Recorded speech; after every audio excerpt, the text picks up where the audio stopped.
What is life really about? What should we be focused on in our daily lives, and what's the key to real happiness and fulfillment anyways? Well, Cyberpunk 2077 may just give us the answer. You see, at its heart, Cyberpunk is a misunderstood game about the struggles to find fame, fortune, and pleasure in a world permeated with loneliness and debauchery, but instead, forgoing all of that for the quiet life. Early on in the game, you're a mercenary for hire who gets caught up with an assortment of bad and memorable characters alike, which results in you trying to steal potentially one of the most important pieces of tech in the world. And this entire adventure at the start is about finding glory and fame, about becoming, as you hear a doll tell you in-game, the best in all of Night City. But there's another question right at the start of this adventure that a lot of people don't give enough thought. When Dex, a man who hired you for your biggest mission yet, asks you whether you want to go out in a blaze of glory and forever be remembered, or instead, forego all that for the quiet and peaceful life.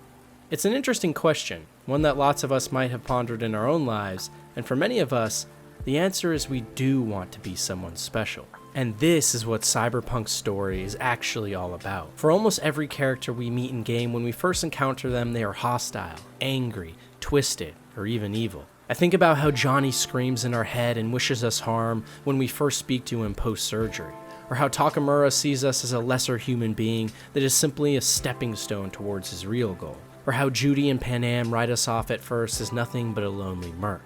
But as you start to play more and more of this game, its philosophy starts to seep into you. That crazy girl with rainbow hair suddenly has to watch as her only real friend takes her life right beside her, and she cries in pain on our shoulder. The corpo sellout who sees you as nothing but a tool, opening up about his ruthless and violent childhood that made him dedicate his life to honor and purpose. The terrorist trapped inside your head, who goes from one of the most annoying asshole characters I've seen in a game in a long time, to a man stricken with so much pain and suffering deep within his soul, who never for his entire life found anyone who truly understood and loved him. It's moments like these in Cyberpunk that make it so special. What originally starts out as a journey to solidify ourselves as a hero of sorts, that kills, deceives, and does whatever it takes to forever put their name in the pantheon of the greats, slowly over time transitions into an emotional character piece, about a protagonist who has been destined to meet their death with people who have undergone great suffering or hardship all around them. All of whom, deep down, want what's actually important in life. Family, friends, and those around us who, if we were to die, part of their souls would go with us. And it's at the very end of this game that we really learn this lesson. If we choose to storm Arasaka and forgo our friends and family, we eventually wind up in a demented nightmare on a space station, not sure of the future or even the present, becoming someone trapped in their own head. Someone who gave up everything but has become rich and famous, riding out the end of their life in a blaze of glory that will forever be remembered in the streets of Night City. But if we choose our family, our friends, like the Aldecaldo ending where we storm Arasaka with a ragtag group of outsiders who we've grown a relationship with over the whole game, then yeah, we don't get the money. We don't get the cool massive penthouse we get to play at the end of the game, overlooking the whole city with our own private driver. In fact, we don't even get to keep our life. What you do get, though, in those final moments, that final cutscene, is a man or woman next to the person they truly love, knowing that now all of their hopes and dreams will never come true, and yet, with an even bigger sense of hope in their eyes and heart, knowing that by forgoing all of the things that they thought would make them happy, they found what really would. The quiet life in Cyberpunk 2077 is a question Dex asks us in the very beginning, and it's one we get a very clear answer to by the end. Because no matter how the game ends, or what characters you grow to love or hate, the core of this story and what makes it special is those moments, sitting with Carrie on the boat and listening to a song while the waves of the ocean crash against the bow, swimming with Judy underwater and seeing her light up talking about the joy that her childhood brought her. That's what life's about. It's not about the money, or the fame or glory. Too many times in our real lives we focus on things we think will make us feel content or happy inside, on becoming someone or something that's held up by society as special. But in reality, maybe what we should be focusing on is those around us, and less on ourselves, on the people we love and the people that need help. Because if there's one thing that Cyberpunk shows us, it's that the quiet life, the one where your purpose and meaning is more focused on helping others and being a good man or woman to the people around you, is a life much more worth a living. If we focus on the hedonistic pleasures of money and power, then one day we will simply wind up within a prison of our own mind, without anyone there to save us. You know, there's an ending in this game that a lot of people haven't seen, and it's the saddest one where you decide that everything just wasn't worth it, and instead you take your own life, because at the end of the day, it's all pointless anyways, right? You're going to die regardless. But it's in this ending that you see the true effect you can have on those around you, how much they care about you, and not only that, how much you care about them. Seeing firsthand the absolutely devastating effect giving up on yourself has on those around you quite literally is one of the most meaningful moments in a game ever. Seeing the pain in people's eyes who you have spent hundreds of hours with, showing you firsthand that you matter, that they matter. Still, V. Did you even think about, what happens when...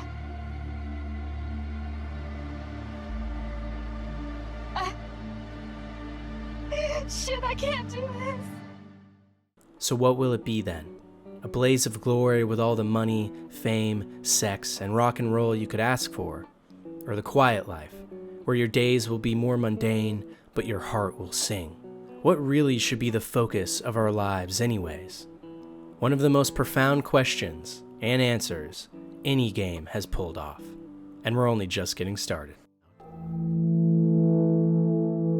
Sometimes it can feel like everything is hopeless. The media lies, people constantly fight one another online, and the further we contort ourselves into this digital future, the further we stem apart. But yet, beneath all of this hate, uncertainty, and struggle is a human spirit in defiance. A sense of love, of passion, and never-ending desire that has championed our species for thousands of years. And it's important we never forget that fact. In a modern era that has seen so many giving up, one of the best lessons we can all learn is one that Citizen Sleeper so perfectly encapsulates: the idea of finding hope in the hopeless.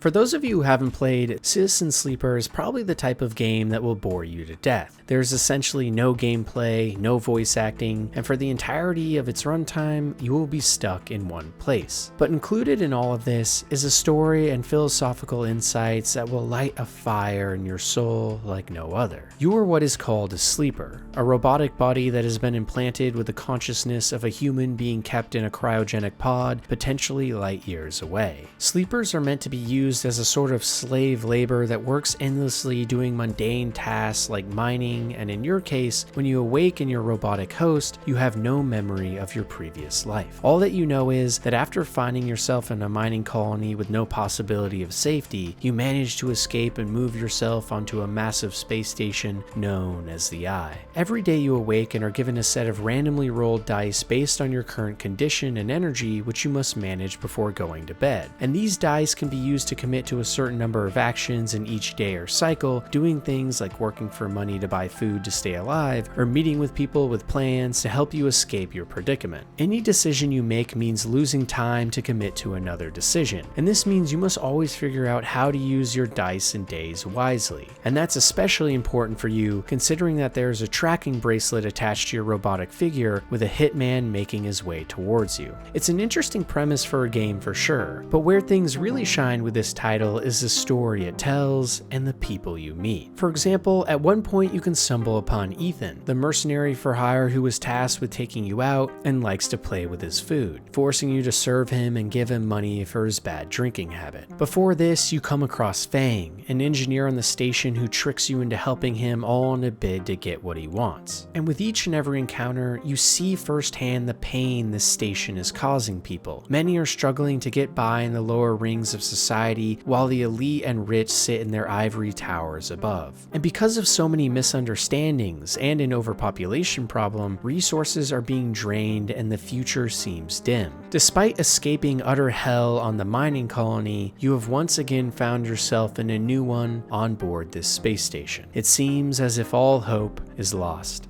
However, the more and more you play this game, the more that sentiment changes. You start to meet people like Dragos, an elderly man who is struggling to make ends meet, and if you help him, can survive. Or Fang, someone who betrayed you at first that by the end is fighting alongside you, helping to make sure you're safe. Even Ethan, a man with almost no redeemable qualities, in the end, if shown kindness, will reflect on how he has no friends and how sad he is before betraying you again. Each and every one of these characters, whether they are poor and destitute or rich and powerful, has more to them than meets the eye. Behind the horrific institutions and pain on this station are people, are individuals that simply want to dream again of a better life beyond all they know. People that want to find hope in the hopeless. And it makes you ask yourself whether or not that can even be done. But then you meet Lem and Mina, a father and adopted daughter duo who are living on the streets in utter agony. When you first encounter them, Mina is scared of you and holds tightly onto her stuffed animal Bun Bun for protection. But over time, as you get to know them better, they both open up about their past and the struggles in the present. You can see the sadness in Lem's eyes. Mina was a young girl he found on an abandoned ship, who he took in while she was at her most vulnerable. This meant giving up meals for her and doing anything he could to protect her. Lem even explains that even though he had lost all hope years before, when he saw the innocence in Mina's eyes, he knew that he would never let her lose hope too. And this powerful message inspires you to do everything you can to help them, giving up your own money, time, and sanity to make sure they can both get an apartment and thrive. But still, for Lem and Mina, the ultimate goal is to get off this station and find a new home, and so their goal too becomes yours, should you choose that path. But in my first playthrough, because there's so many different endings, I wasn't 100% sure I was going to go down this route. After all, I needed saving too. Without constant nourishment, my robotic body would die, and with that, all of my recent memories of who I am. But then, in another quest, something crazy happened. While exploring the zone called the Greenway, I stumbled upon an elderly woman named Rico, who told me all about the station's past, and helped me unlock the knowledge I needed to dive into the circuit boards of this most remote part of the eye. And inside these computer terminals, I was met with a mystical and robotic figure called the Gardener, who promised to help me ascend to something greater, forgoing my body in the real world to save myself, but in the process, leaving everyone else behind. I sat and thought about what this would mean. What it would mean to leave this poor old woman sitting by my side who had just become my friend. What it would mean to leave Lem and Mina knowing they would never get off this station on their own. And in that moment, I told the Gardener I would not follow him and cut the connection. And when I did, I was met with this unbelievably moving scene. And then, after an age of crossing, you are there, settling back into the chair. Into a body in a chair, and the overwhelming sensations that come with being a living thing with a rich and detailed sensorium. For a moment you feel like you have made a terrible mistake. Who would choose this weight, this anxiety, this deep well at the center of existence? But then you feel it, Rico's hand gripped around yours, trembling a little, sweating a little. Rico's hand with its brittle bones and crumpled skin. Rico's hand. And in that moment, you understand why you made this choice. And then you squeeze Rico's hand and wake up. Despite giving up the one shot I had at saving my body, the only hope I had left in the universe, I made the right decision. Even when all hope now seemed lost, I had what really mattered, the hope and inspiration of others. For my robotic construct and surely short lifespan ahead, meaning and hope was not to come from a will for me to survive, but for those around me, those I loved and cared for, to carry on. Without me, Rico would lose the only friend she had, and Mina would again feel the sense of abandonment that her parents left her with so many years ago. For so long, I had been playing Citizen Sleeper as if there was no hope, in a world where everything had gone to shit. But the truth was that all around me was hope, not in the institutions and megastructures of a forgotten world, but in the people, in the individuals around me who all had a story to tell. In Albert Camus's famous essay, The Myth of Sisyphus, he argued that life is essentially meaningless, but that humans persist in the absurdity of defiance anyhow. And if Citizen Sleeper taught me anything, it's that defiance comes from a never-ending desire to help one another. So if you do feel hopeless, or like the world just isn't worth it anymore, don't ever forget that there are others out there who feel the same way that need your help. And if you have one takeaway from this video, it's to never lose hope. Because hope, well, hope is all we have, but also all we need. Somewhere out there is a Lem or Mina, a Dragos, a Fang, or even an Ethan, whose destiny might rely on you being the beacon of light that the world and universe hopes you become. What does it really mean to be you? It's a weird question, and one we often don't talk about that much. But after playing Planescape Torment, this idea will consume your mind. Originally released in 1999, Planescape Torment is a game based on the Dungeons & Dragons universe that takes place specifically in an area called the Outer Planes, which is kind of like the afterlife for our universe, where depending on the type of character you play as, determines where your ultimate fate lies, either in the heavens, hells, or limbos of the afterlife. When you start the game, you wake up as a character known as the Nameless One in the Eternal Afterlife, who has no idea who they are or what's going on. But you find inscribed on a note instructions on how to learn about your true identity, and this starts you off on your adventure.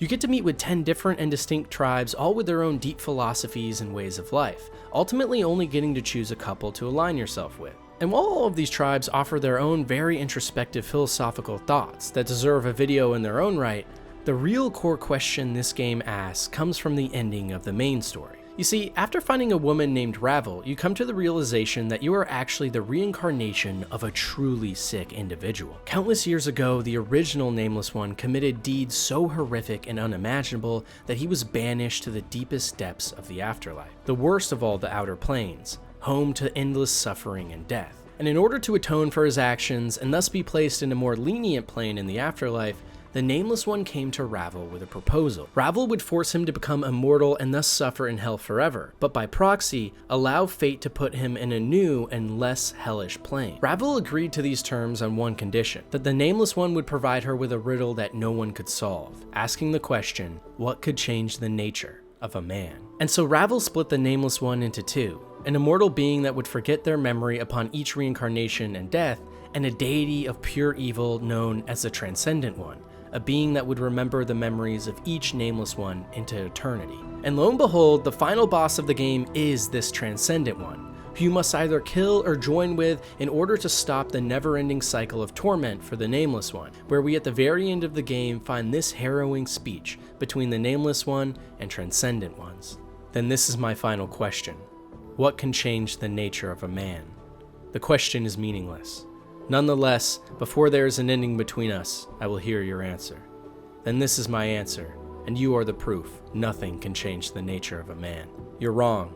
If there's anything I have learned in my travels across the plains, it's that many things can change the nature of a man. Whether regret, or love, or revenge, or fear. Whatever you believe can change the nature of a man, can. Then you have learned a false lesson, Broken One. Have I? I've seen belief move cities, make men stave off death, and turn an evil hag's heart half-circle.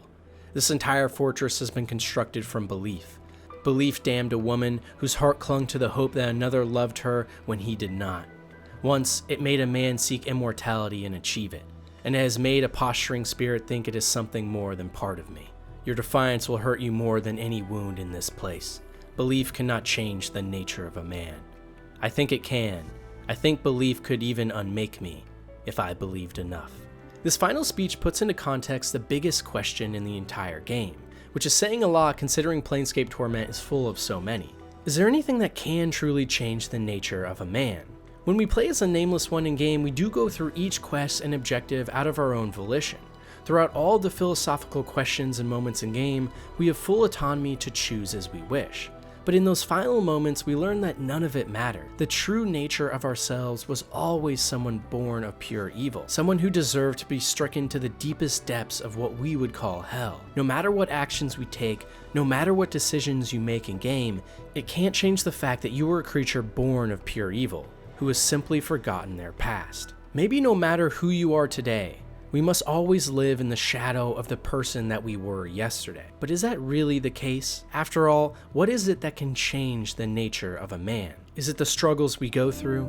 The pain? The suffering? Is it the ideas we adopt over time and the characteristics we inherit with age? Can a man truly be changed? Or are we destined to a fate from which we cannot break from its shackles? Oftentimes in our real lives, you hear sayings like people don't change, or once a cheater, always a cheater.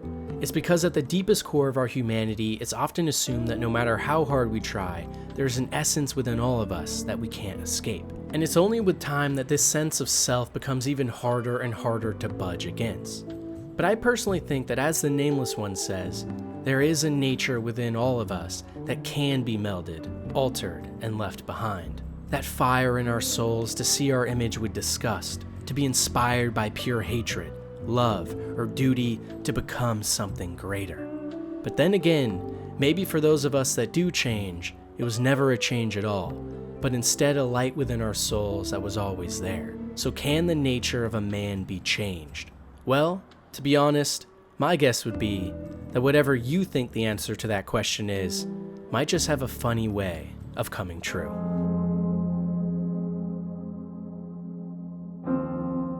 What exactly is it that separates us, humans, from everything else? Why is it that we fight so hard for the lives of people we don't even know, yet allow for the slaughtering of millions of apparently lower life forms without even a second thought? And what does it even mean to be alive anyways? Well, SOMA sets out to make us ponder all of these elusive questions. The game starts with you playing as a man named Simon, who has suffered an almost fatal car crash that resulted in major brain damage and hemorrhaging.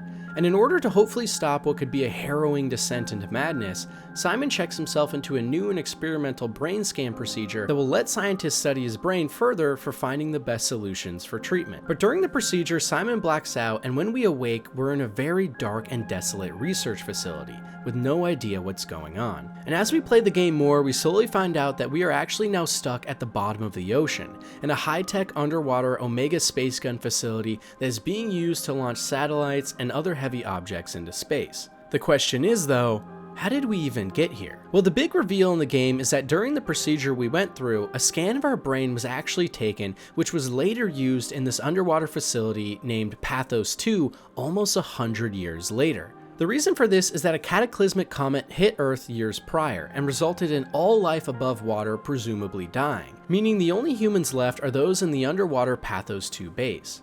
But as you soon find out, even those remaining humans, including yourself, are nothing but copied consciousness from previous volunteers in this experimental brain scan program, who are now being kept alive by a super artificial intelligence on board Pathos 2 called the Warden Unit, or WAU. The Warden Unit's main directive was changed to preserve humanity at all costs, once those on board learned of the cataclysm above water. And in order to do this, the Warden Unit actually designed an ARC, or digital black box housing the consciousness of countless human beings, that it's planning on launching into space before the potential collapse of the entire Earth. In the end of the game, we even get to see this for ourselves, as Simon reunites with some characters he has met in game that before were just copied minds, but are now fully simulated in an idyllic world. The reason this is so interesting, though, is because of the questions it asks us. First of all, what does it even mean to be human? We go through a large portion of the game thinking we are a man going through some sort of nightmare, but come to the realization that everyone we have been talking to, including ourselves, is nothing but a robotic construct, which makes us start to question our very own reality. Is the Simon we play as at the start of the game, one with flesh and blood, a body of his own, the same Simon that is housed in that robotic underwater diving suit? If Simon's consciousness were to be uploaded again into another machine, would that then stop being Simon?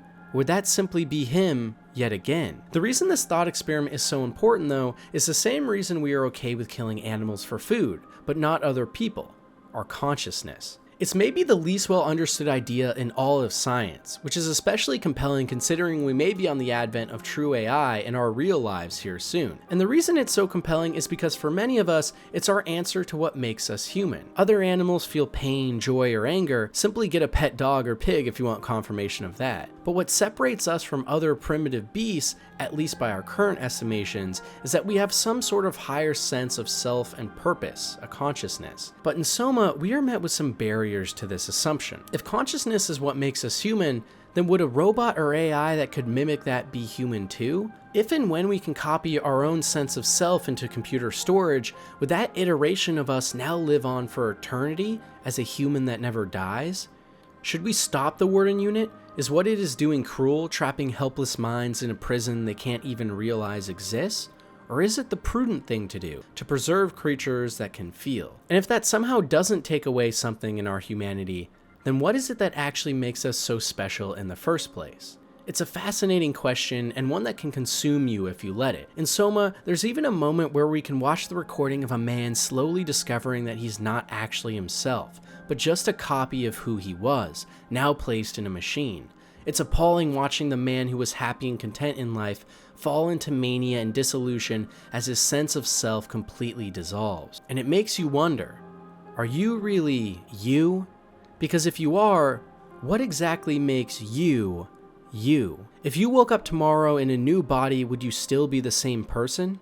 Or if your brain was placed into a vat, like say the Matrix, from which you could live in a dream state forever, then who are you? The man in the vat, or the man in the dream? I think for a lot of us, our perception of self comes from a lot of things. Our brains and how we think, our bodies and how we function. But if that conjunction too is nothing but an amalgamation of neurons that can join into what we call consciousness, then maybe humans are nothing more than a sophisticated machine, whose true end goal of living on forever in the stars might just be a solution like we see in SOMA and the Ark. Or maybe we don't even need us. Maybe the formulas and algorithms intrinsic to humanity can be solved. Maybe what we find beautiful, daring, inspiring, and terrifying alike can all be boiled down to a simple equation, as we see in modern day AI algorithms creating beautiful pieces of art and now music. For me, the scariest thing that SOMA makes me think about is it makes me ask myself, what's so special about me anyways? And what makes me me? It's one of those questions we may never be able to answer, and by the time we can, it's probably already too late. But as sad as it sounds, I see it in a beautiful light too. Maybe that sense of happiness, of freedom, of looking out into the stars and dreaming of more, maybe that which at its very core makes us human is something that we can solve, and something we can give back and spread throughout the rest of the universe. The Fermi paradox asks why we haven't found any intelligent alien species yet in a universe with every likelihood pointing to the fact that we should have. Well, maybe it's because instead of looking for them, we need to make them instead. In fact, maybe that's all we are in the first place, a simulation of sorts. And if we are, maybe that doesn't actually even change anything, no matter how weird it makes you feel. Maybe a compiled version of you has just as many feelings and emotions, as many wants and desires, and just as much meaning as the real you. Some questions to think about, for sure.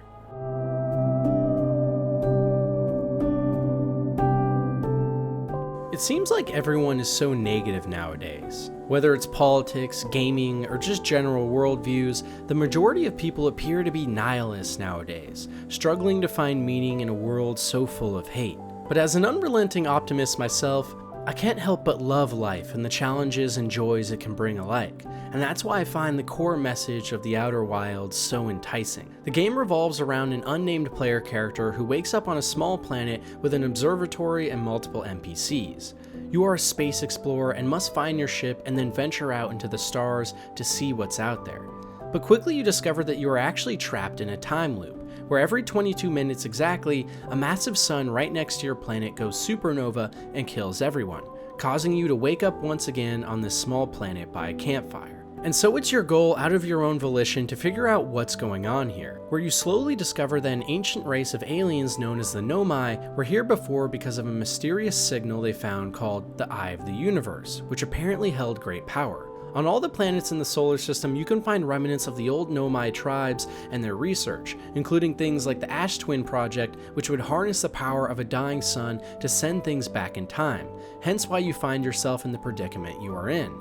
And also other massive machines like the Orbital Cannon, which would launch large probes into space at random in an attempt to find the Eye of the Universe, which was a massive anomaly of small quantum mechanical particles that would only form when they were observed. So it's clear then that something big is going on here. But the real revelation of Outer Wilds is that there isn't anything you can do about it. No matter what order you travel to the planets in, no matter what discoveries you make, the same things always happen.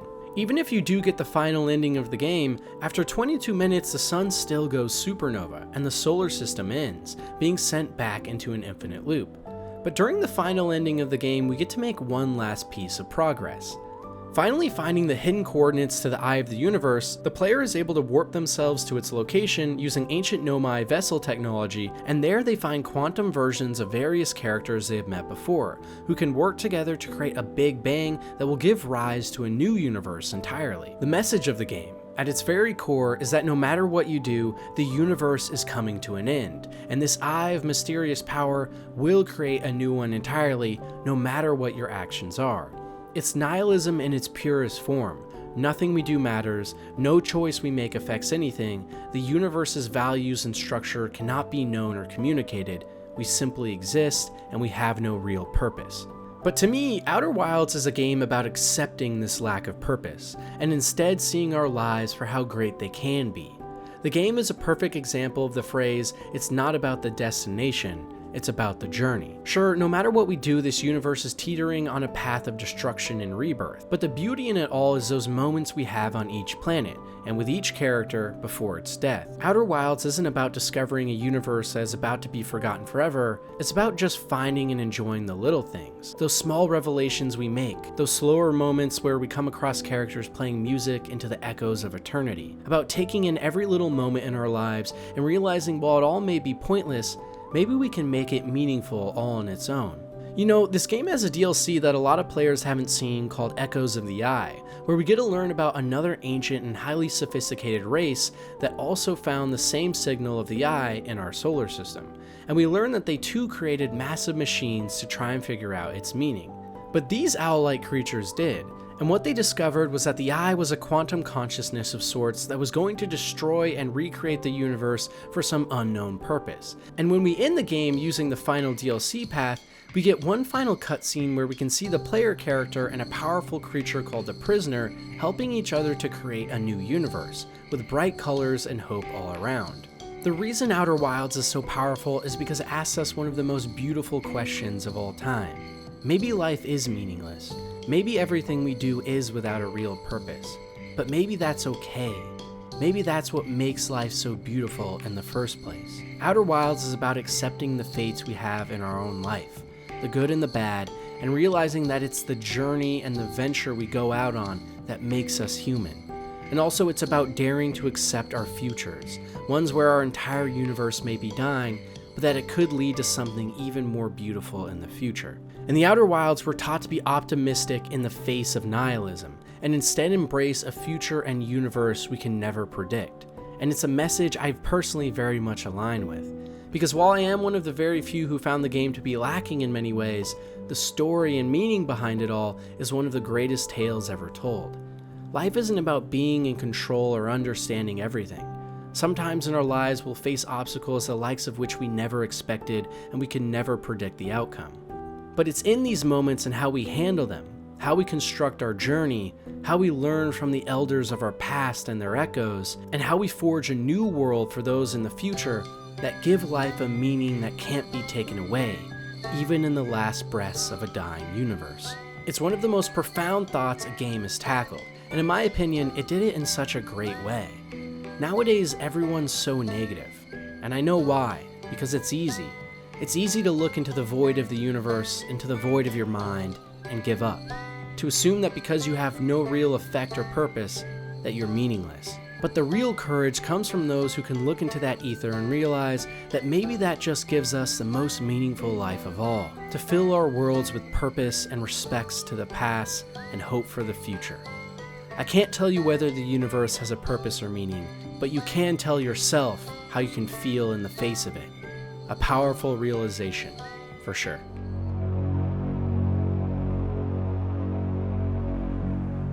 Isn't it strange how we always seem to be looking outside of ourselves for all the answers? No matter what we buy, how we act, or what opinions we hold, no matter where we are in life, we as humans strive for the validation and recognition of others. And if we don't get it, it drives us insane. I think when we look back decades from now on our modern era, one of the defining characteristics of our generations will be our reluctance to accept responsibility and any sort of judgment alike.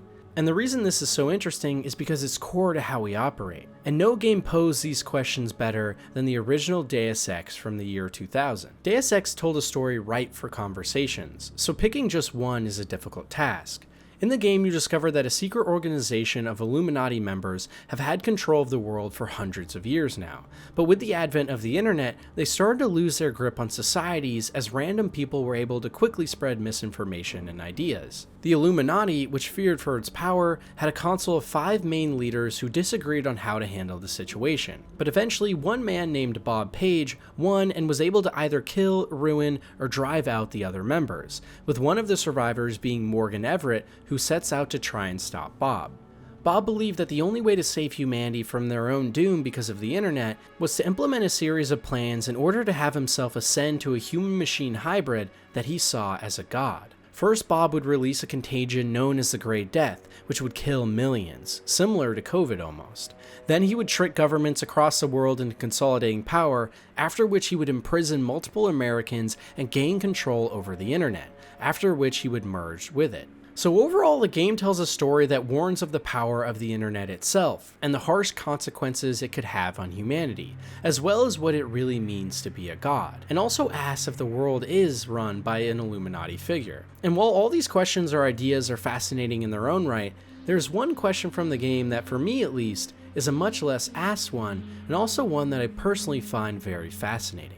Remember Morgan Everett, another member of the Council of 5 who was originally driven out by Bob? Well, in game, he is the main guy who helps you take Bob down, and has created a handful of his very own AIs, some of which have become sentient, hoping they can solve the issue. Well, one of these AIs is actually a prototype in Morgan's residence, and if you walk up and talk to it in game, you get this very interesting interaction. You underestimate humankind's love of freedom. The individual desires judgment. Without that desire, the cohesion of groups is impossible, and so is civilization. Morpheus is obviously a very high-level intelligence, and with that comes some interesting observations on humanity. The individual desires judgment. Without that desire, the cohesion of groups is impossible, and so is civilization. It's an interesting idea, isn't it? And quite likely true too, because we do as humans strive for judgment. As Morpheus says, it was first the gods that judged us, and then, as Nietzsche proclaimed, when the gods had died, we had tried to replace them with machines. Nowadays, it's so often that we see people who cannot take judgment, that at even the very mention of any character flaws are flung into a rage. But maybe that's because we have lost our way with judgment itself. We lost the gods that once gave us reason and meaning, and without them we have been afflicted with a sickness. It's natural for us to assume we want our freedoms to judge ourselves, to make choices, and decide the fate of our own lives. But as experiment after experiment has shown us, we as humans don't crave freedom, we crave judgment. When we are given freedom, we simply become paranoid, like the famous jelly bean experiment, where it has been observed over and over again that given the choice between 100 different flavors of jelly beans or just 2, humans almost unanimously are more happy when given less choice, less freedom, because it allows us to focus more and not become overwhelmed. And in our modern era now too, we see ourselves daily giving up freedoms of autonomy, speech, and even privacy to governments and big corporations that feed off our data like vampires. But as much as we want to blame these powerful forces for what has happened, maybe it was just part of the human condition all along. Because we as humans crave judgment, we don't crave freedom. We need systems and laws in place that provide us with a structure from which we can identify who we are, whether that be good or evil. Before, religions provided this. They gave hope to the hopeless and meaning to the meaningless. And whether these arrangements were actually good is up to interpretation, but what they did provide was judgment, a way for us to formulate ourselves in this crazy world. And now with the advent of artificial intelligence and the internet, it seems clear that we as a species are choosing to forgo our freedom to see the world as it is, instead to create institutions that tell us how to. Maybe Bob in Deus Ex wasn't so wrong after all. Maybe only by once again taking power as the Illuminati could the world become right as it once was. After all, a humanity without a god, without judgment, is a humanity on the brink of destruction. But maybe he wasn't right either.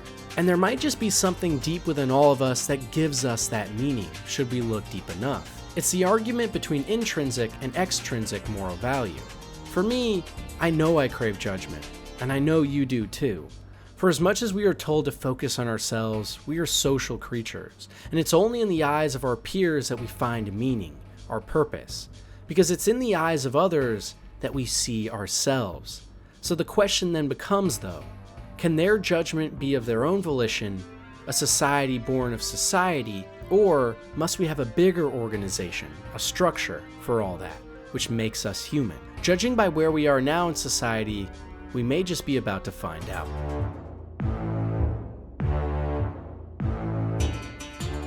What would you be willing to do to save your family? Would you allow yourself to become the very thing you tried to fight against in the first place for what you see as the greater good? Papers, Please sets out to ask us these very questions.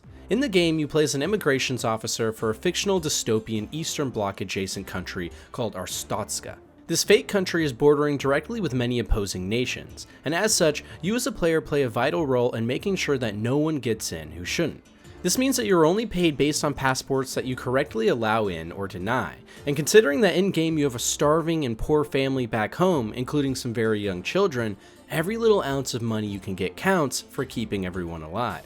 And the tension in the game is what it is most known for. There are many people forging fake passports or giving sob stories about why they should get in, and only by denying entry to these starving and desperate families can you feed your very own. On top of this too, further into the game, some shady characters like mob members or corrupt politicians come to you offering large sums of money in order to illegally let people through, meaning by doing the quote-unquote wrong thing, you can guarantee your family another day of food and safety. It's a game that pushes at the very core of what it means to protect those you love, and turning away helpless families from borders in order to save your own is a panic-inducing situation. Maybe the most poignant of all the moments in the game, though, comes from a man named Georgie. You first meet Georgie as a young lad trying to find entry into your country with a comically forged passport, full of scribbles and childlike drawings. It's a good laugh for an otherwise dire situation, and any player trying to make the obvious choice denies Georgie entry and sends him along his way with a wink and a smile. And time again, Georgie comes back with progressively more sophisticated passports, yet each time still having faults that make it obviously forged, meaning with each arrival, just as quickly as Georgie comes, you send him away again. But one day he comes to you with what seems to be a perfect passport. No errors, no scribbles, and it looks like everything checks out.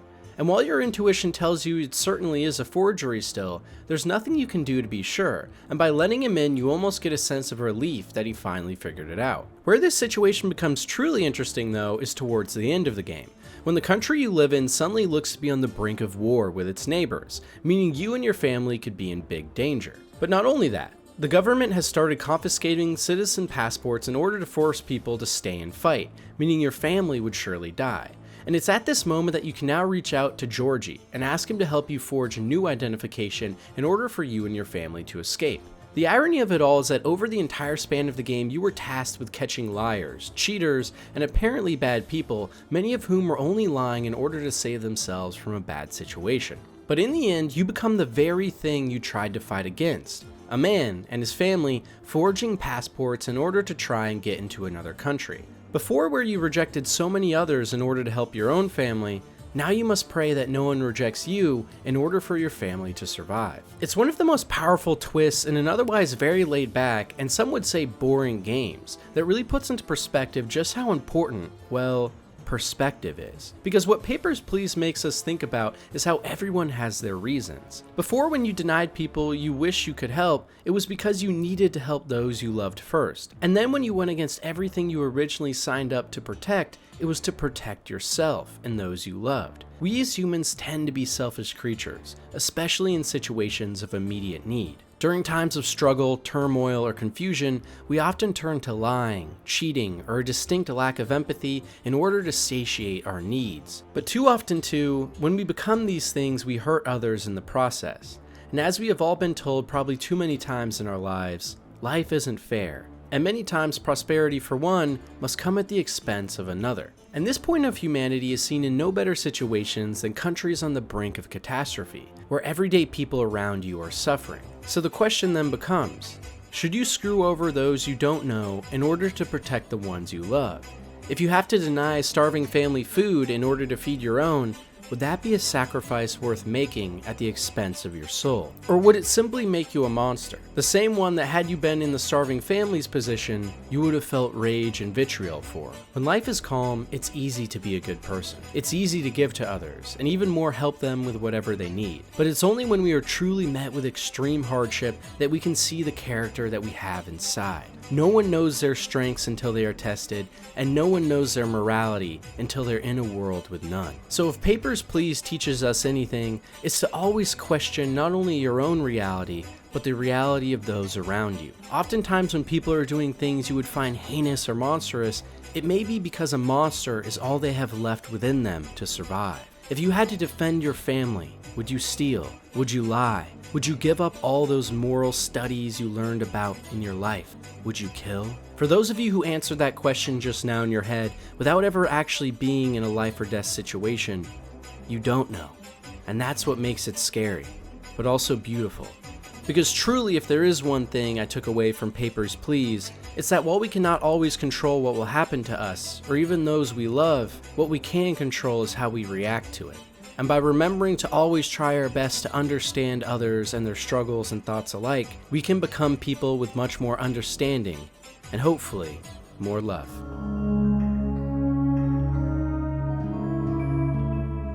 Can you imagine the worst life possible? One filled with anger, abuse, torture, and eternal damnation? And if you lived that life, the question would become, how could you escape it? One game gave us a look into a dire situation just like this. Based on the original short story from famous author Harlan Ellison, I Have No Mouth and I Must Scream told the story of the last 5 people alive on Earth. In this timeline, during the Cold War, the Third World War began to break out, and in order to manage the immense amount of decisions to be made, the United States, China, and Russia constructed 3 massive supercomputers that put the war into a stalemate. But after numerous advancements, the American AI, codenamed AM, gained sentience and took over the entire world with a distinct hatred for humanity, killing everyone except for 5 individuals, who would soon realize their fate would be the worst of all. In the short story, these 5 go on a journey to find food, told from one of them called Ted, who is the narrator. Each of them has been augmented by AM so they do not die even when starving and dehydrated, and also they can live forever. So for the last 109 years, they have all suffered endlessly under AM's rule in an Earth covered in wires and electrical equipment that all make up AM, with the biomes of the world being at the 5 prisoners' feet, and above them being a massive dome of computer parts and only some holes at the top that let light in from a now desolate Earth. And throughout this story, the 5 remaining human beings are subjugated to some of the most horrific and disturbing torture ever, including AM nailing their feet to the ground during an earthquake and ripping their tendons to shred, only to glue them back together, causing a month-long hurricane that the 5 must endure, constantly passing out and losing consciousness. One of the survivors, Benny, being so mutilated that he de-evolves into half-man, half-ape, and even the survivor Ellen, the one woman in the group, being forced by AM to provide sexual favors for all the others, with each of them developing major psychological ailments, including hallucinations from the unreliable narrator Ted himself. In the end of the short story, the survivors end up going crazy, learning that the food they had dreams of finding was in fact in the ice caves they traveled to, but that AM had tricked them and made the food inaccessible, causing Benny to fly into a rage and start eating the face of one of the other survivors, with the screams of pain causing icicles from the cave to fall to the ground. Ted, realizing this is the first time they have had access to weapons in over 100 years, grabs an icicle and starts to kill the other survivors in order to save them from eternal damnation. And when it comes down to just him and Ellen, he does the heroic thing and kills her, leaving just him alone now to be tortured by AM, who for hundreds of years turns him into something not even recognizable as a human being. However, in the game, the story's a little different. All the background characters are the same, but the ending is retconned some, and instead, all the characters are given a challenge to play a game for AM, where each must tackle their biggest fears and regrets. It's one of the most psychological games of all time, where you play through 5 different campaigns diving into the psyche of each of the survivors, their wants, desires, and regrets from their past lives. For example, in Ellen's campaign, you must confront a man who assaulted her in an elevator in a previous life, where Anne brings him back to life to eternally molest Ellen in her own hell. But in each of the campaigns, by either learning how to handle each situation and or by doing virtuous things like in Nimdok's campaign, deciding not to do more experiments on human beings like he did as a Nazi scientist, Then you anger Am and he will cast each of the survivors into a prison of pain, including cages with lasers constantly shooting at them or blazing hot ovens that they're eternally stuck in. And it's only by beating all 5 of these campaigns and forcing Am into a massive outburst of anger do you finally get the last sequence of the game where it's discovered that those long-lost Chinese and Russian supercomputers from the Third War have actually infiltrated Am and allowed all the survivors to trick and best him. And now it's your job to turn off Am's id, superego, and ego. For those that don't know, in Freudian psychology, the human psyche is separated into 3 main parts. The id, or instincts, which is humans' capacity for evil, the superego, or morality, which is humans' capacity for goodness, and the ego, which is the sense of self that moderates between the two. So in the end of the game, you must solve the riddle of besting each of Am's psyches. For example, showing your natural human goodness, which will destroy Am's id, since it cannot contemplate how humans would be so kind to a machine that tortured them for over 100 years endlessly. And it's at the end of the game that we defeat Am and learn that on the moon, 700 humans are being kept in cryogenic stasis, meaning that the human race has a chance to live on and thrive once again. But to me, the most interesting part of the game is the questions it asks us. And maybe the most interesting of all of these is how can we escape hell? In both the short story and the game's narratives, it seems like all hope is lost. No matter what the survivors do, their lives are as bad as it can get, it seems. But while the ending of each is bleak, they both give us a sense of hope in a way. In the short story, Ted becoming a monster who has no mouth but must scream is an analogy to the fact that in the end, through all the pain he had to endure, Am too was forced to find eternal pain, realizing that it no longer had any humans to torture, meaning its meaning in life was gone. And in the game, we learn that by being kind in the face of utter destruction and torture led to Am finally being bested. If you were one day to be cast into this insane and unbelievable world made up by Harlan Ellison, how would you handle it? What would be the best way to deal with a life not worth living, yet one you could never end? A world that stripped you of all of your humanity and subjugated you to the worst life a human being could possibly live. Well, maybe even in the worst depths of our human condition, there's always something inside of us that can flourish, an eternal light and a fire in our souls that guides us to the good.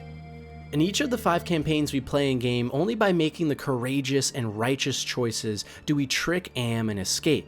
And at the end of the short story, Ted kills Ellen, freeing her from her eternal prison, even though he hated her before. It's the selfless and kind acts we can make as humans, even in the face of pure evil, that are what make us human. A propensity within all of us to do the right thing, even if for hundreds of years we see nothing but pain. So if by chance one day you ever find yourself in hell, either the Christian one, Ellison's, or even your very own, remember that there is always a part of us, a superego, that tends towards the light, and maybe the only way to truly defeat real evil is to show it that something else exists. Only by proving to Am that humans can be good in the face of unrelenting sadness does his evil cease to exist. So maybe if you want to see a change in the world, if you're tired of suffering, anger, and sadness, then you have to realize there's only one thing you can do. Be kind, be courageous, and do the right thing. And maybe you will still be trapped in that eternal prison despite all of it, but you will inspire or change the hearts of others, and lead to a world where 700 humans can still live and recreate again, or one where you know you did the right thing. A world worth living in.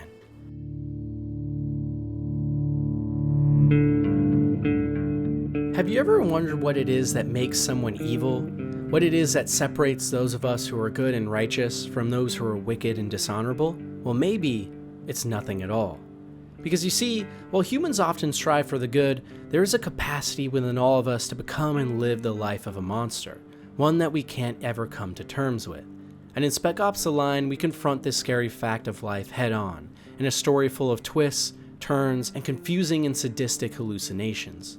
Based somewhat on the famous novel The Heart of Darkness by Joseph Conrad, Spec Ops The Line tells the story of a band of 3 covert operatives that are sent into Dubai after a massive sandstorm has obliterated the region, evacuating the entire city and casting the remaining survivors into all-out war and death. Early on in the game, we discovered that a large regiment of United States soldiers called the 33rd Battalion had originally infiltrated the city, denying direct orders from the United States government to leave, instead opting to go in and help the remaining survivors.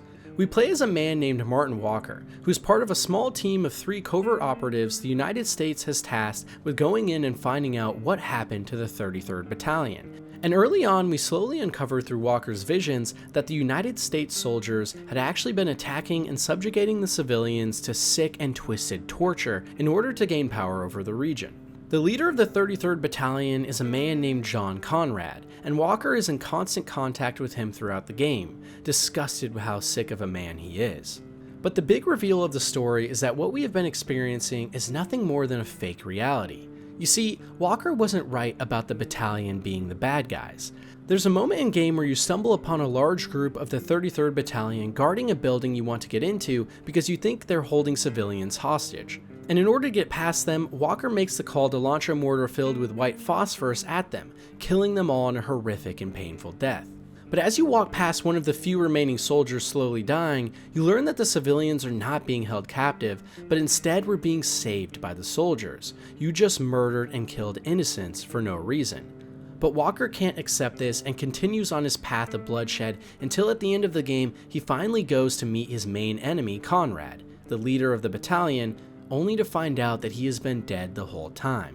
What you just experienced, the entire game almost, is nothing but a man reliving the sick and twisted hell in his mind that he's created for himself, after the unbelievably heinous acts he has committed and struggled to come to terms with. It's why throughout the game we can see strange visions, like light posts that are normal, only for a few seconds later to be filled with dead and hanged civilians that never existed, or murals of death and despair all over the city that make no sense.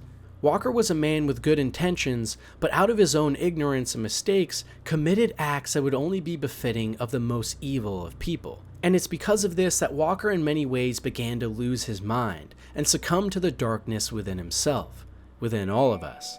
Because within each of us is that sense of darkness, a primal way of being that we hide and strip away from good company. Men and women willing to kill, murder, and torture in the name of survival, instincts, and damnation.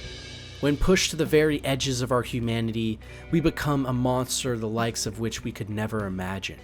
But we as humans too always strive to see ourselves as good. And so in Walker's case, it was impossible for him to accept the fact that he was a monster all along, not the so-called leader of the 33rd Battalion, John Conrad. In a way, Walker and Conrad in the game were nothing more than the split personalities of the same man driven to insanity. Conrad represented the evil within Walker, and the man we played as represented the heroic and brave leader who would save innocents at any cost. The end of the game, where we can decide to accept the truth of our reality or instead continue on in our lie, is a perfect parallel to the struggles of evil in our real world. Many times those who commit evil acts don't see it that way. They see themselves as heroes, ones needed to fight back against chaos and injustice. And because of an innate need as human beings to strive for the good, sometimes we can completely create fake realities that justify the actions we have committed. It's horrifying to come to terms with the fact that we all have the capacity to be monsters, to be the evil with which we strive to rid the world of. And maybe the scariest part of all is that throughout history we have seen what this evil can do. Soldiers coming back from war with PTSD, killers refusing to accept the truth of who they are, or simply rejecting their humanity entirely. There's a hell within all of us that, should we let it, can become our prison. And it's only by accepting our capacity for bad that we can relish our equally beautiful capacity for good. Maybe the most powerful moment in this entire game isn't the ending or the realization that everything we just lived was a lie from a truly evil man convincing himself he's the hero.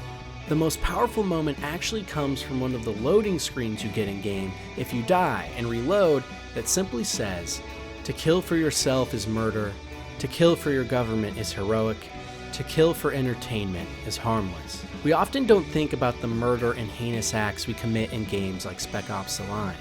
But if anything, they are just an indication of our capacity and desire for evil, even if it's just in small part.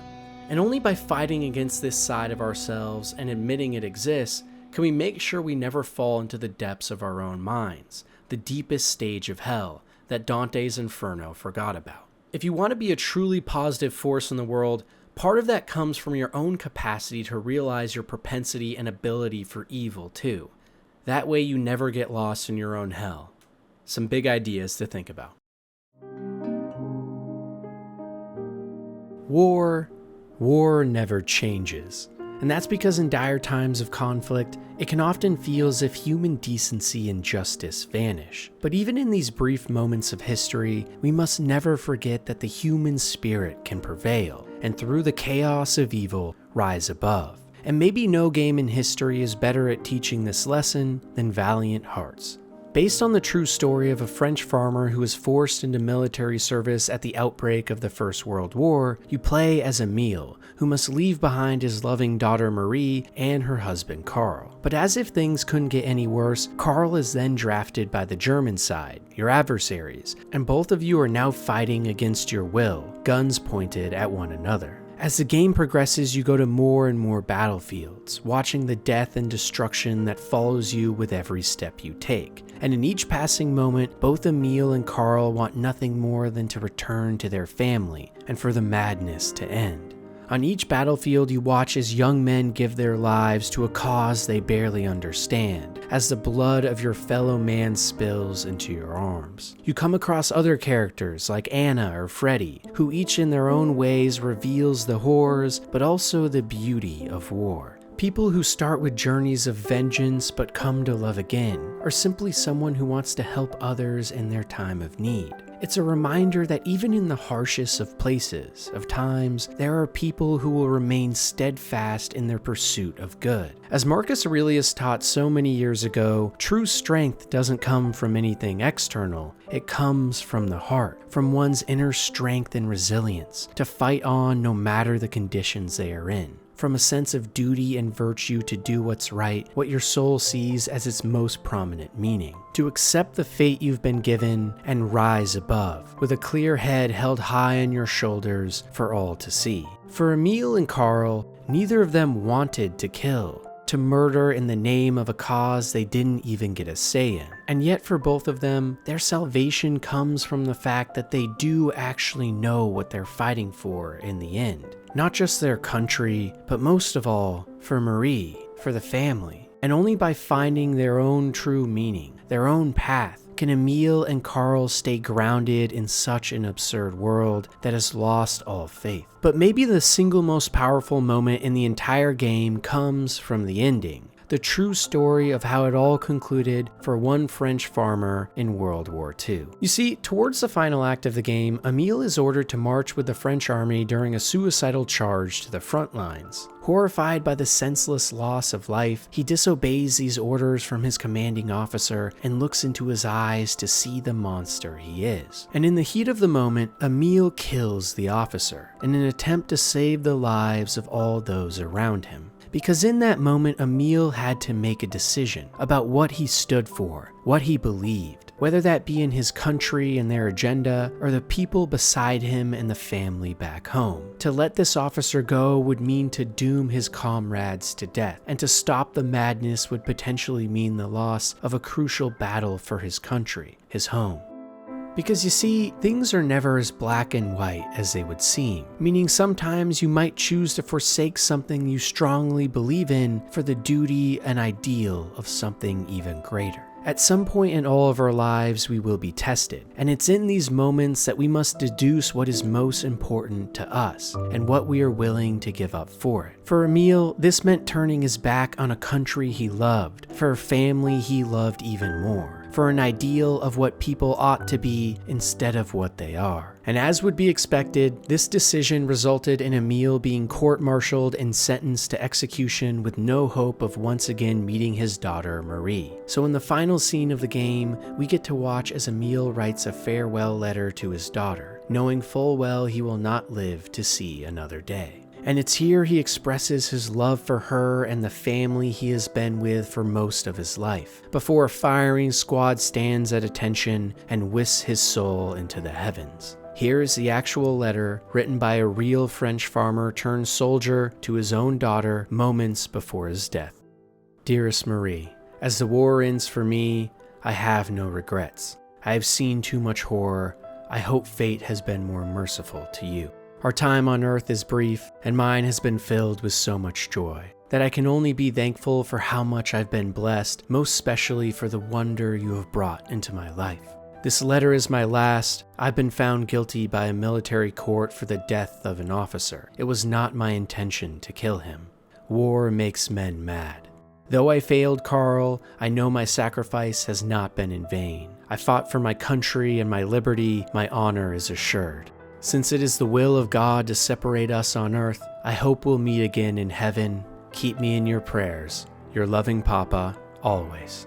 No matter the conditions in which we are put under, the family members with whom we must leave, or the decisions we must make, Valiant Hearts teaches that the path to righteousness is one we must forge ourselves. By creating meaning in a world of anger and pain, by seeing the goodness in people despite the evil they commit, only then can we find true salvation. And in the case of Emil, that salvation came from sacrificing himself for those around him, for his fellow soldiers, his scared son-in-law, and most of all, his loving daughter. Because while they will never again get to see Emil, his valiant heart will live on and inspire all forever. To live lives of love, compassion, and duty, no matter the cost. One of the most powerful messages from a game of all time.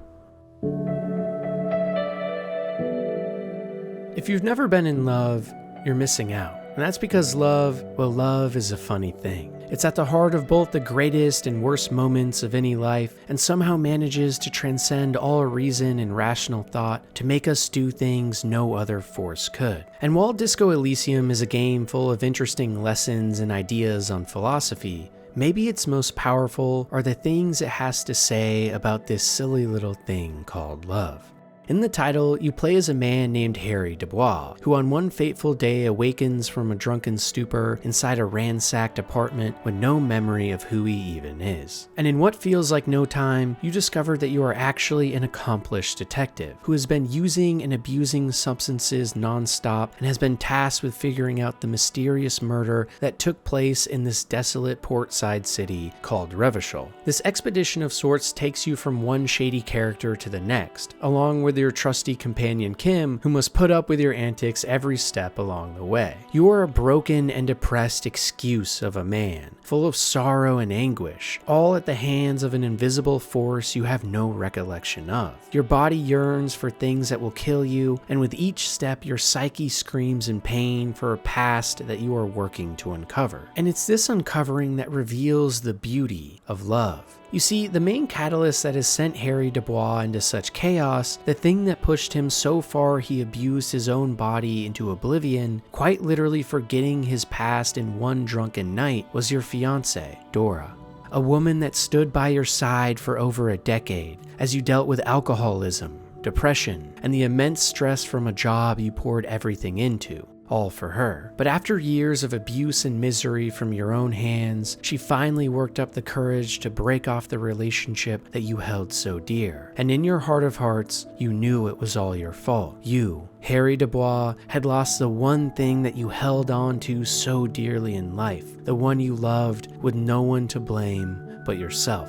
But now, finding yourself as a new man, one who has forgotten his past, it becomes clear that the future is in your hands. Throughout the game, whenever you level up, instead of putting stats into strength or agility, you forge the very constructs of your mind, increasing your empathy or your understanding of the world around you, creating new neurological frameworks in which to tackle the void. And it's from these frameworks that you must decide how to combat the loss of everything you held dear, the loss of a decade of love. That's what this game is all about. As you travel from one location to another, discovering more of your past, you must deal with not only the man you once were and all of the people you hurt, but also come to terms with the fact that you must figure out how to move on from her. At one point, you find a payphone in the middle of nowhere and dial Dora's number, after which she picks up, sad to once again find you in a drunken stupor. Listening to her sense of rejection, of loss of hope in you, as she simply exclaims that you are once again up to your usual antics and need help, after which she ignores you and the phone hangs up. And in a way, you have lost all sense of your identity, the identity you so closely aligned to this woman who held in her hands the key to your heart, the keys to the meaning of your life. And now she simply sees you as a sad and disgusting person, stumbling through life without a care in the world. Moments like this, or when Harry stumbles upon the letter Dora wrote to him about why she was leaving, about all the pain he had caused her, puts everything into perspective. For Harry, all the drugs, all the alcohol, and the depression was his sick way of dealing with the loss of the man he once was, of the future he no longer could have with the person he loved. And it's in these moments that you, with the reins of Harry Dubois in your hands, must decide to confront this loss head on or avoid it and sink deeper into despair. A story about saving your soul and overcoming the past. A story of the pain and sorrow that love most certainly can bring upon us, pushing our minds into the brink of utter destruction. But also a story that teaches us that by rising above the pain, we can take life by the throat and force ourselves once again into the light. Later on in the story, after you've learned about Dora and who you once were, deep into your path of creating a new person from the ashes of what was, maybe even with a new name this time, you come across another woman named Lillian Carter, a mother of 3 children whose husband had left them to all rot and wither away, abandoning innocence when they needed him most. To compensate, Lillian works tirelessly on maintaining the fishnets by the pier, putting together as much money as she can to feed her children. And when you talk to her, she opens up about all of the pain she has been through and all the feelings of abandonment she's suffered with. But she also sees the pain in you and reminds you that in the face of anguish, we must also learn to cope and move on, if for nothing more,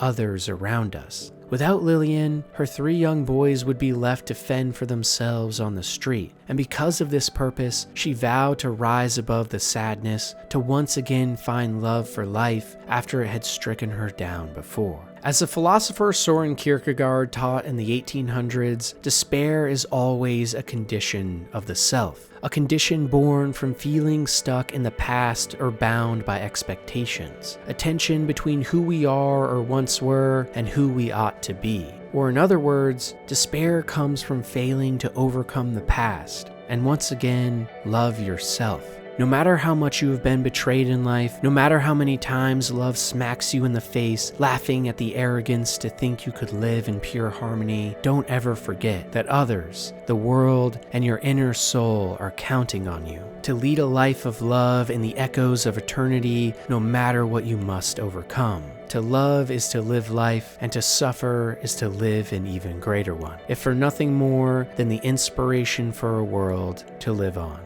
One of the most profound lessons for one of the most powerful forces in the universe. Disco Elysium might not be my favorite game ever, but it sure has a way of making you feel something like not many others do.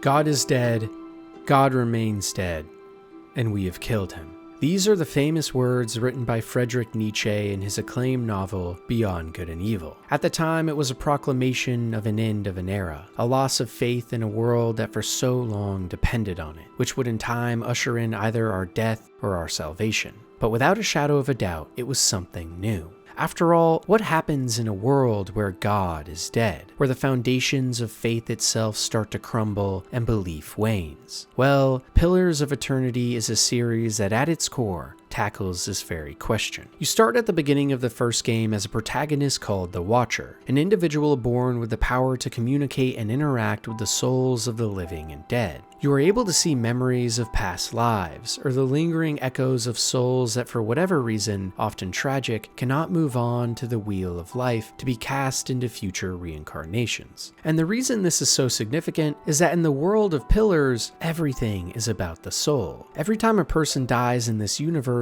their soul is sent back to the wheel of time, where their essence is once again cast back into the world anew in a new host body. And while the past is forgotten during each cycle, its ramifications ramifications still pull the strings behind the scenes. Watchers have the ability to decipher these past lives, or to help souls move on to the next that are trapped in anguish. But this power too can lead to the collapse of one's inner psyche. As you try to wade your way through a sea of souls and minds the rest of the world cannot even comprehend. So because this power is killing you, your main goal in the first game quickly becomes to figure out how to stop it. But along the way, you become wrapped up in one of the biggest conspiracy theories of all time that reveals to you the deepest machinations of this setting. Thousands of years ago, before the time we play at in the games, there was an ancient civilization of hyper-advanced people called the Inguithans. Through their mastery of manipulation of souls and their marrow, these grand people were able to construct massive cities and megastructures, change the weather in times of need, and dominate the other tribes around them. And yet, with all this power, the Inguithans stumbled upon a very dark secret. By manipulating thousands of souls and developing more and more advantageous technology, they sought to speak with the gods, to commune with them and discover the truth of who was right. And that's because at this time in history, there were not just a few gods, but hundreds, thousands, and many conflicts and wars were being fought all over for who was right and who was wrong. But when the Inguithans finally got their wish and were able to transcend into the thrones of the gods, they found nothing. The entire ideas of existence, of purpose, of meaning were nowhere to be found. This revelation shattered those who saw it, as it became clear that by diving into the nature of the metaphysical reality using soul magic, there were no gods after all. A bleak and terrifying revelation for a world built on the foundation of creators that never even were alive.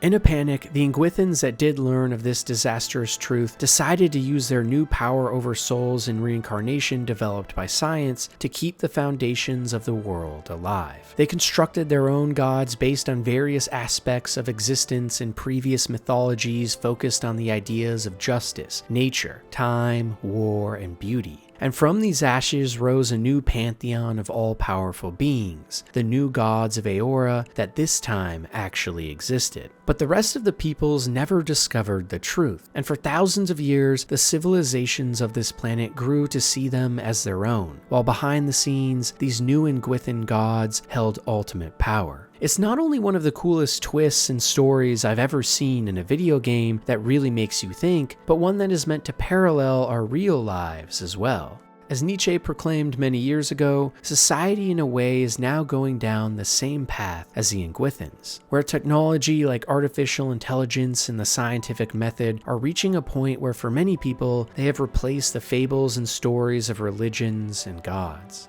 So in this wake, who then replaces God? Or in other words, who takes the power of gods in their absence? What influences come to fill the void? Well, while we don't have the power to wield souls in their essence yet, we as a species most certainly do have the power to capture the ideas of faith in the meantime. After all, isn't that all the Inguithans really did? Hijack the faith and customs that came before, molding it into their own power? In a lot of ways, this is what Nietzsche was talking about in relation to his concerns of the death of God. Because when our most righteous beacons of faith begin to wane, there is no telling what could happen. In Pillars of Eternity, near the end of the first game, you get to meet a woman named Eovara. She was a priest who served under the rule of the main antagonist of the first game, Theos, who was an ancient Inguithan who led during the height of the Empire, and was tasked with making sure that the world would never learn the truth of the gods and what the Inguithans had done. But Eovara, rejecting the teachings of her master, sought to tell the world the truth. She thought that it was time they finally knew. For Theos, though, this would certainly mean the collapse of society itself, as the gods and their fables and legends were all that held the savagery of life at bay. Without the gods, argued Theos, the world would have no guiding light, no purpose, and this lack of meaning would lead to the death and destruction of everything they had built. But Eovara saw it differently. Despite how scary the idea of death of tradition could be, she trusted that at the core of every living being was a soul that could rise above all of it, and even in the absence of omnipotent beings, thrive and survive. And for her transgressions, Eovara was killed, and for thousands of years she sat chained to her soul, unable to make it back to the wheel until she relinquished her own faith. Not a faith in the gods, old or new, but in the souls and righteousness of the people. And well, it's once again a perfect analogy to our real lives, where we too are being met with this same conundrum. The conundrum of not only whether or not God or gods exist, but also whether or not they even need to. Without these structural forces that are meant to house our morals and guide our actions, without religion, are we doomed to fail? Or in its ashes, can we form new customs and laws that dictate the people we want to become? It's a fascinating thought, and one we quite honestly don't have answers to yet. After all, once we have killed God, who takes his place? And Nietzsche worried about this too, because right after proclaiming that we had killed God, he said this: "How shall we comfort ourselves, the murderers of all murderers? What was holiest and mightiest of all that the world has yet owned has bled to death under our knives. Who will wipe the blood off us? What water is there for us to clean ourselves? What festivals of atonement, what sacred games shall we have to invent? Is not the greatest of this deed too great for us? Must we ourselves not become gods simply to appear worthy of it?" Depending on if you agree with Eovara or Theos alike, it is now our destiny as a species to find out. But if I had something to say about it, I think that at the core of all of us, and the inner essence of our humanity, is a soul that, just as the Ingwithans did, can be molded and constructed with or without the presence of real gods. Because at the end of the day, a god's true power comes from the faith in which they inspire, from the goodness that it leads to in people's hearts. And considering all of the millennia that humanity has proven this goodness, despite all of the bad, I think there is a world in which so much beauty can be attained, whether or not God is or is not in the picture. But in this transformation, we must never forget what made the ideas of gods and their teachings great too, and in doing so, potentially never lose the faith of believing in them, if only for our own salvation. Without question, one of the most profound lessons and ideas ever tackled in a game. And it's one of the main reasons I think Pillars of Eternity is one of the most underrated games ever made. A series and world that at its very nature makes us think and ponder on the biggest questions of life, while still letting us form our own opinions about it all. If you haven't already, you owe it to yourself to experience this series for the first time. In my opinion, one of the most unfortunate circumstances of our modern era is an apparent lack in many to forgive. And that's because forgiveness is something that we all need at some point in our journeys. After all, no one's perfect. Even the most cruel and evil among us, in the path of life, must have a course to retribution and absolution, lest we crumble as a society. And what better way to prove this point than through maybe the most moving redemption story I've ever seen in a game: Arthur Morgan from Red Dead Redemption 2. You see, in the Wild West, there are no rules, which means for vagabonds like Arthur, the world is ripe for the picking. As a young boy, he was taken in by a gang leader named Dutch and forged into a ruthless killer who gets the job done with precision and brutality. And for the entire first half of the game, you do just that, getting things done, which involves killing, torturing, and using violence no matter the cost. But then, something tragic happens. Dutch and the gang are hired as debt collectors under a rich man's rule, and Arthur is assigned to go and retrieve a large sum of money from a family who has failed to pay for many days past their due. So Arthur makes his way to this isolated farm and finds the father outside, after which he screams in his face and beats him to near unconsciousness on the ground in a pool of blood, as his wife and young son scream and plead for you to stop. The father begs for you to end the madness and explains that he has no money left. And by the time he is nothing but a broken husk laying at your feet, you learn from his wife that he has contracted tuberculosis and that he has no money to give because they are just trying to keep him alive. But Arthur, in the cold nature that has forged him, simply says they must pay soon and leaves. Without a doubt, at this point, Arthur, just like many others in the gang, is ruthless and despicable. The type of hero that, while cool, is most certainly not noble, outside of anyone within his own gang, that is. And most of all, the type of hero that seems like he is already too far gone. A human being that has committed so much atrocity and evil that no one can save them. But if we listen to the teachings of the famed German-American historian and philosopher Hannah Arendt, maybe there is hope. You see, Hannah argued in the early 20th century that despite the circumstances, redemption is always a necessary formula for humanity, as we all are fallible and make mistakes. Only by allowing people new beginnings to not only forgive them, but for them to forgive themselves in their wrongdoing, can we interrupt the cycle of vengeance and retaliation. By moving on past our hate and prejudice, can new souls be born in the place of pure evil. And in the case of Arthur Morgan, everything was about to change. Shortly after the first incident with the Downs family, Arthur learns that the father has died due to his ailment, and in his place, the mother has turned to prostitution to save her dying son. For nights on end, she is used and abused, all in an effort to make just enough money to scrape by. A truly harrowing tale. And one that moves something in Arthur's heart too,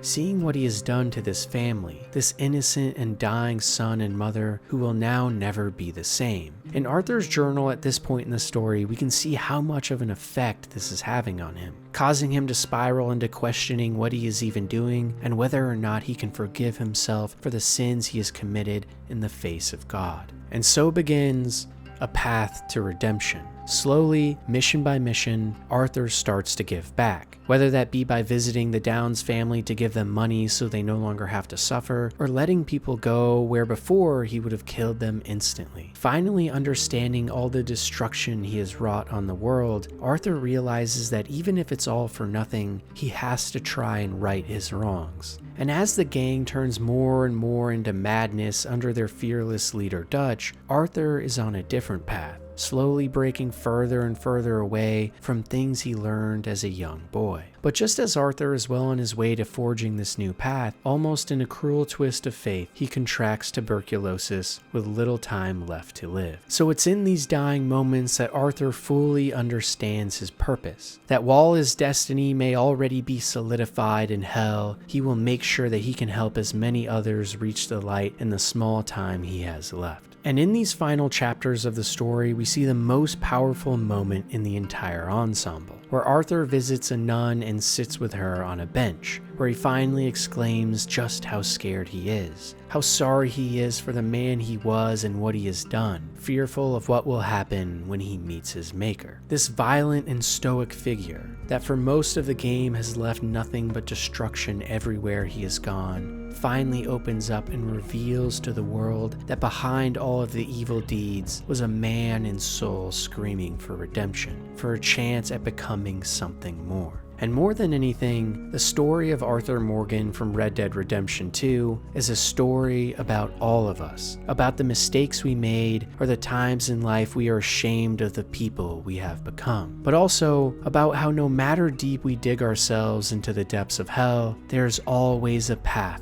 to redemption. Not always one where everyone will forgive or forget, but one where we can at least look at ourselves in the mirror, in our heart of hearts and our soul, and know that we have changed, living every day in service to others and looking for a better tomorrow. If you are ever ashamed of the man or woman you have become, if you are ever disgusted with the person you are in comparison to what you could have been, don't ever forget that in the echoes of life, there is always tomorrow. Always a path to your redemption. Despite the mistakes you have made in the eyes of your maker or the universe itself, how you choose to right your wrongs is what will matter the most in the end. And what a powerful message and lesson that is from such a special game. While Obsidian's more well-known Pillars of Eternity series made us ponder on the question of what happens in a world where God is dead, the lesser-known but also fantastic Tyranny game from the same studio flips this exact question on its head, and instead makes us ask, what even gives God power in the first place? After all, entire wars and crusades have been waged in our real world all in the name of figures and deities who might not even exist. And what is a better display of power than that? People giving their lives to a being or presence they have never seen. In Tyranny, you play as what is known as a Fatebinder, an agent who serves in the name of the Archon of Justice, Tunon the Adjudicator. Tunon himself is one of many Archons that serve the will of their all-powerful leader known as Kairos, who has the ability to quite literally split the earth in half, cause massive storms, or spread famine across the land. meaning Kairos has been able to conquer almost all regions known as tiers of the continent you find yourself in. When the game begins, Kairos is on a crusade to conquer the last remaining and fighting tier, which will solidify them as the all-powerful and unstoppable leader of the known world. So as a Fatebinder, you are tasked with entering this final tier and upholding Kairos' law, along with announcing any edicts that Kairos may pass, the power that allows the world to crumble beneath their feet. It's not only an awesome setup because you get to play as the bad guys in an apocalyptic Bronze Age full of interesting world building, but also because of how philosophical the narrative really is. You see, Kairos isn't like most bad guys. He, she, or whatever they are, something we've never fully get to know, is an enigma to almost everyone on the continent. How this great leader's powers came to be, and what the ultimate end goal even is, are still unknown. And even more fascinating, Kairos is not just an evil dictator. We discover that in many of the already conquered tiers, life for the lower classes has been in many ways improved. Family has become a focus, and by many accounts, civilization prospered. But in those same accounts, we learn that Kairos rules with an iron fist, and does not allow anything in the Empire besides obeying every command. A better life at the cost of all of your freedom. But we aren't here to discuss free will versus convenience, despite that being another very fascinating topic, especially in the modern era with big tech companies. Because the real most interesting philosophical lesson of Tyranny is its analysis of power and where it stems from. You see, for most people across the continent, Kairos is essentially a god. Wherever they go, their will is imposed easily, and because of the destruction everyone has seen in the other tiers, many people think there is no hope. It alludes to many of the arguments made by Thomas Hobbes in his famous work Leviathan. Hobbes argued that the power of authority derives from the consent of the governed, and that fear is the best indicator of true power. As much as it seems like Kairos' power is a result of their ability to wield great and unknown magics, the true power of Kairos is the fear they inspire in their subjects. For example, while we as a Fatebinder in-game do early on receive our first edict, an order from Kairos that when read aloud tears the region asunder, even before this point everyone fears the sight of us, not because of what we have done, but because what we are capable of doing. In a strange way, the fear of our power is even more potent than the power itself. Or in other words, Kairos' strength derives not just from their mastery of godlike powers, but also their mastery and manipulation of the mind. What makes Kairos a god to the people isn't the fact that they can create tornadoes that reach for the heavens or earthquakes that topple every building. It's the fact that within the minds of the people, they fear this leader and will do anything to protect themselves. Hobbes thought that leaders like Kairos were the most effective because human beings have a natural desire for security. We are self-interested and seek refuge from the chaos of the natural world. And because of these instincts, we tend to fall into religious systems or under the rule of gods that provide a sense of order and control, that promise to guard us from our fears. So for most people in the tiers of Tyranny, they give up before they even put up a fight, because of the fear in their hearts of what would happen otherwise. But not everyone gives up, and even from what we see early on in the story, many people are willing to fight to the death for their old ways of life. So the question then becomes, how do you fight a god?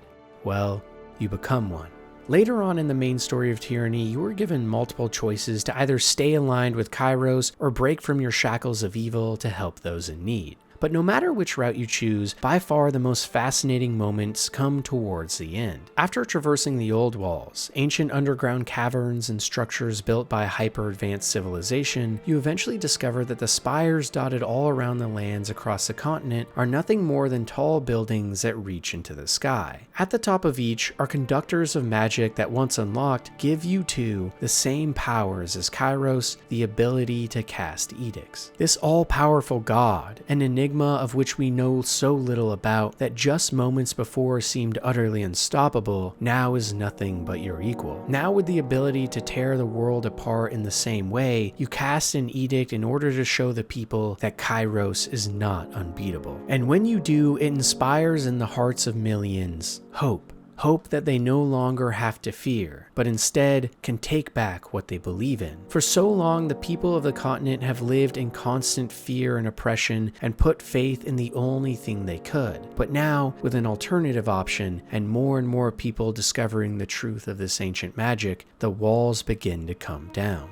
Even though Kairos still has the ability to cast these great magics, this ability no longer matters. Because Kairos' power never came from the magic. It came from, as Hobbes argued, the ability to inspire fear or to induce faith in those around you.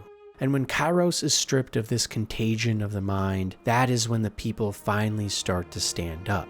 Power, or the idea of becoming a god, isn't like most people think. Gods and dictators don't garner their power or induce their will with magic scrolls or imposing strength. They get it from the will of their people. Without a belief in what they are saying, nothing they say has any power at all. Even the will of Kairos does not spawn from thin air. It comes from the reading of an edict, which must be heard and believed by the people and read aloud from a fate binder. Or in other words, it comes from the faith that their fear is justified. Power doesn't come from omnipotence, from the afterlife, or from creating the universe as we know it. Power comes from faith, from belief in an idea of power itself. So if you want to rule a people, if you want to become a god, then all you have to do is simply convince the people that you are one. Whether or not you have the powers or capabilities is irrelevant, because the power of faith trumps all. And no game that I can think of teaches this lesson better than the story of Tyranny and the rise and potential fall of Kairos. Because while this game will likely never get the sequel it deserves, where we could take on Kairos firsthand with our new army of faithful, at least the first title was able to get this main message across so clearly and in such a beautiful way.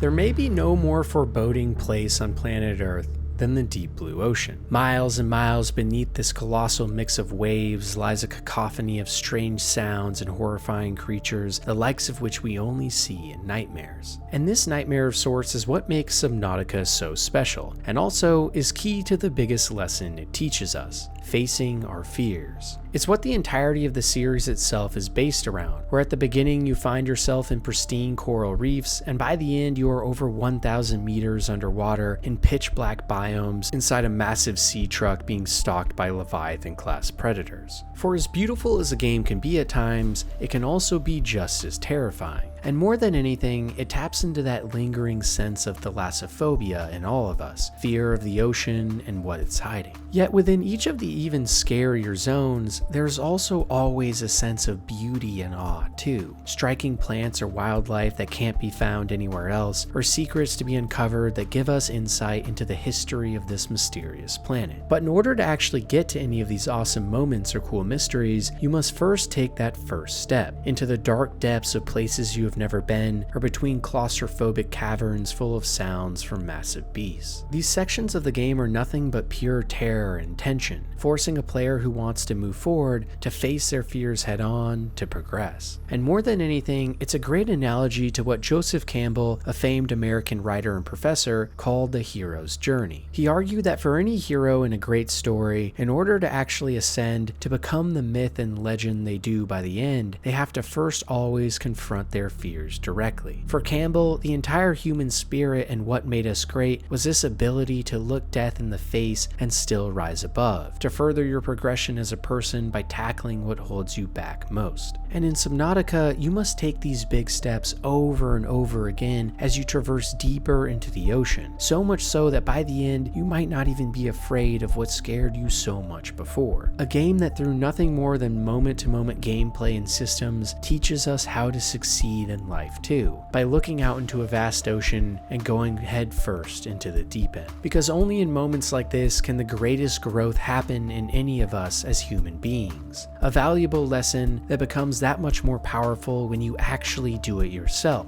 under the guise of just playing a game for fun. And maybe most interestingly, it's fantastic evidence that games as a medium have a special way of teaching us lessons, because they allow us to actually learn them for ourselves. You can read or watch movies all about being brave and facing your fears, but no matter what, these lessons will never have the same effect as actually having to conquer them yourself, like when playing a game like Subnautica.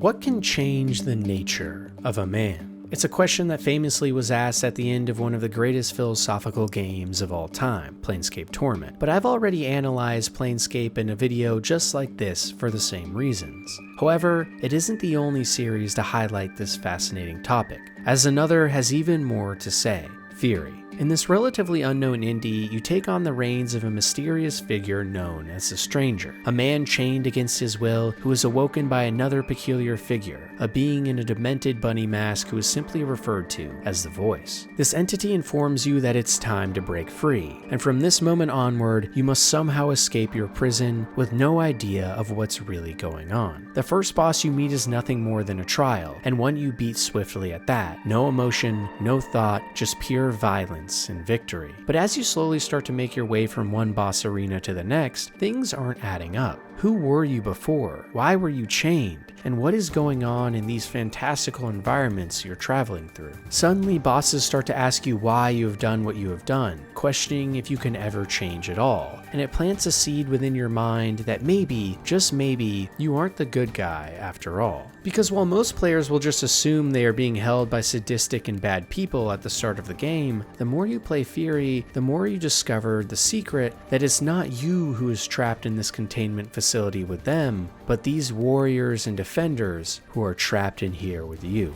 The Stranger is actually nothing more than a super weapon, a robot that was made to be the ultimate fighter, a being that in its past quite literally destroyed and culled entire planets of all life, a construct with no emotions outside of a dying hunger to kill. The facility you are breaking yourself out of is actually meant to stop you from ever wreaking havoc in the universe again, and the bosses you have been fighting over and over aren't the bad guys, they are the heroes. Your entire life has been a lie, and now, in the final act of the game, you are given a choice. To either break free from this facility and rain fire in the blackness of space, or forgo your very design to stop yourself. And it makes you start to wonder, what really can change the nature of a man?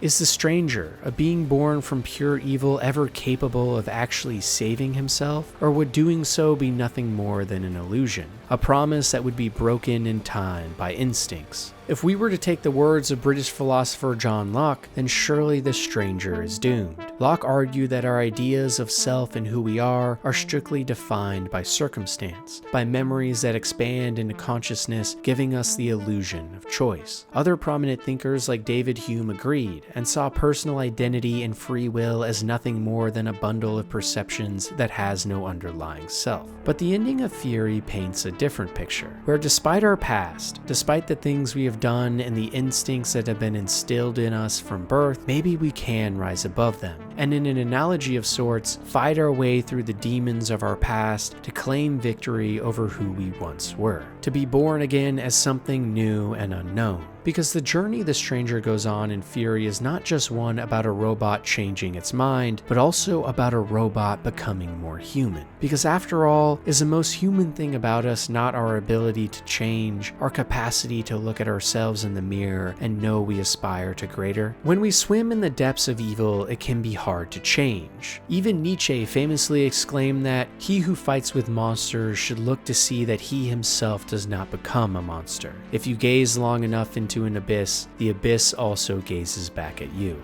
And he was right. Sometimes either from our own choices or decisions outside our control, the abyss pours itself into our heart. But what Nietzsche missed, that Furi so eloquently shows us, is that the reverse is true as well. That by pulling ourselves into the light, it will shine brightly upon us. The nature of any man is one that is constantly changing, not only in definition, but in form. So if you ever feel like you cannot break from the shackles of your nature, then remind yourself of the Stranger and of the unrelenting will to become a person who is proud when they look in the mirror and see the reflection that peers back at them. In videos about philosophy and introspection, Minecraft might be the last game you would think to find. But despite the blocky textures and exploding green men, Minecraft also at its core teaches us all a very powerful lesson. A lesson about creativity, about joy, about the beauty of it all, and embracing it. You see, back when I was a kid in elementary school, Minecraft was a phenomenon, and to this day, it still is. Many of my friends after school would rush home to load up into a new world where their imaginations knew no bounds. For most, this meant building a house to survive the harsh night, and for others, it was the beginning of constructing massive places that resembled some of the great architecture of the real world. But for me, the best part about Minecraft was just the way it made me feel. Looking out into those blocky landscapes and just thinking to myself, what if? And there really is a seductive sense in that idea, that you really can make whatever you want. It's fun for the same reasons that we as kids play with action figures or dolls, or make up stories in our heads full of nothing but our imagination. Because it's a key component of what makes us human in the first place, that creative bone in all of us, that sees the mundane or uninteresting and finds so much beauty in it all. In Immanuel Kant's Critique of Judgment, one of many volumes of extensive critiques the man made on all sorts of topics, he dives into questions around aesthetics, the study of beauty and taste.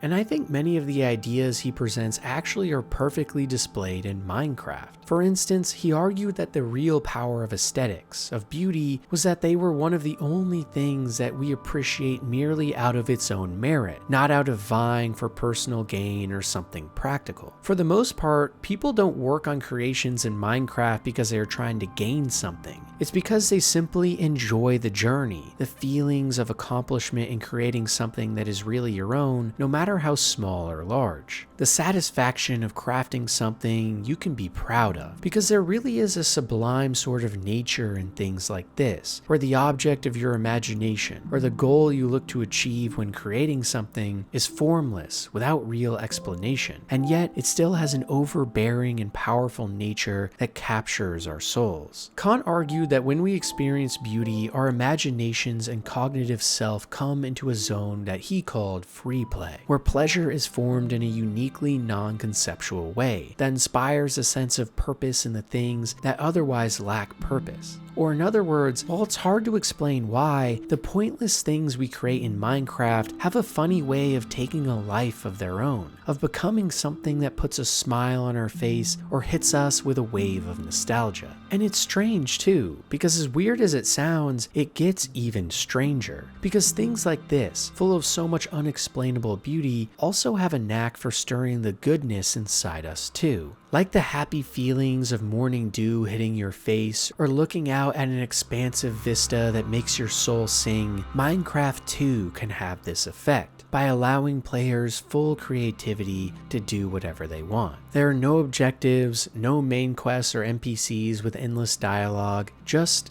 you and the world beckoning you in. And it's these creative outlets like Minecraft or even Roblox that are so crucial and necessary for human flourishing. By allowing individuals to connect with the deeper aspects of their rational and imaginative faculties and opening up our hearts and minds to a purpose that otherwise is completely hidden. And while Minecraft may be the best and most simple example of this, it's also a key principle of what I think makes games as a whole so special in the first place. The fact that they give us agency in their worlds, where our imaginations can run free and wild to create things, make up stories for our characters, or take the reins of what to say in important moments. And if nothing else, no other medium gives us the ability for creative expression quite like games do. And maybe in a way, that creativity is a window into our own souls. Funny how even in the games you least expect it, so many meaningful lessons can be found.